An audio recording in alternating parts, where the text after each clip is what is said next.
Our next guest says there are 2 chip stocks to buy right now. Let's go off the charts with Chris Verrone of Strategas Research Partners. Hey, Chris. Hey, Melissa, how are you? And exactly. And we'll start with AMD. And frankly, this has been a very good leadership stock recently. But let's put in context where it's come from. AMD was essentially dead money for about 2.5 years, between $9 and $17. It broke above that important 17 level really about 8 weeks ago. We think there's more to go here, looking for 25 on AMD. It's been a leadership stock relative to the S&P as well, always important in our work. I think there's one that's also getting better here. This is Taiwan Semi, obviously a very big, important global weight, second largest weight in the stocks. Quietly starting to improve in relative terms versus the S&P. That's a 3-month relative high. I think what's important here is we hold that 50-day moving average near 39. If this is getting better and on its way back to 45, must hold support near 39. Now, they're all not good. We think Skyworks is vulnerable here. Looks like a really big top formation to us. Tried to get above 115 3 times. Couldn't do it here. Couldn't do it here. Can't do it here.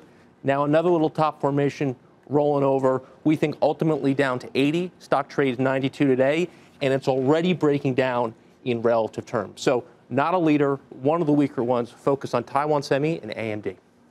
All right, Chris. Chris comes over, I think. I'm not going to bother asking because it's shot words like clear. That. I mean, Mike Wilson's talking negative. This guy's sounding the pretty spear positive. kind of stuff, right? Good thing. All right. So I will pick up on what Mike Wilson said about semiconductors and what they indicate about the broader economy and the markets. He said this is the tip of the spear. It's the ultimate cyclical read on future orders, et cetera. Do you find that? Is that borne out by the charts? I'm a little skeptical of that view, and Mike's a great analyst. Yep. I'm a little skeptical of that view. I think this has been such a unique business cycle. I'm not sure one sector or one group really gives us a read about anything other than that one sector or one group. And when we look within the semis right now, it's a very diverse group. There are good ones. AMD's been fantastic. We think it's getting better here. Taiwan Semi seems to be improving. Some weaker ones, Skyworks, maybe Qorvo a little weaker now. So it's a very bifurcated group. Focus on what the relative leaders are within the semis. So on a relative basis, though, the SMH, the ETF that tracks the stocks, it looks like that Skyworks chart. It looks like it's rolling over. And we already talked a little bit earlier about Intel, the market cap leader, is down 16%. So to me, we're picking up AMD. That's a $20 billion market cap stock that's up 100%. But I don't see a whole heck of a lot of leadership other than NVIDIA.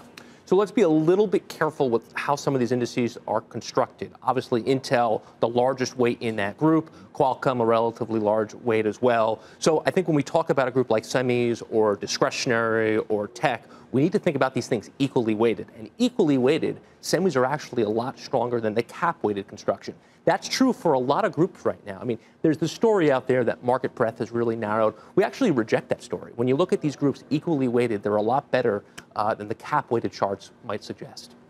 So 10% correction on the markets was Mike's call. I don't want to put you in a position of, Mike said this, what do you think, Chris? But I mean, you are the technician, Sure. So people would want to know, do the charts show anything, weakness, chance of a breakdown?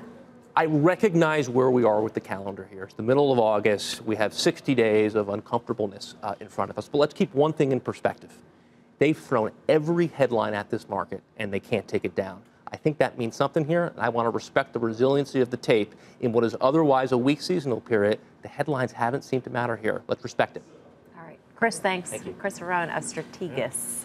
What do you think of semis? Well, Semis so and tech? I'm long NVIDIA, I'm long Taiwan Semi. The thing that I like particularly about Taiwan Semi is that they have the new 7-nanometer chip coming out. And I like it not just because of the crypto demand, but there's demand from multiple other players. So even if I'm wrong on one of those levels, one of those levers, then I'm going to be perhaps right someplace else. So there's a lot of demand for a new product. So for me, the play's Taiwan Semi.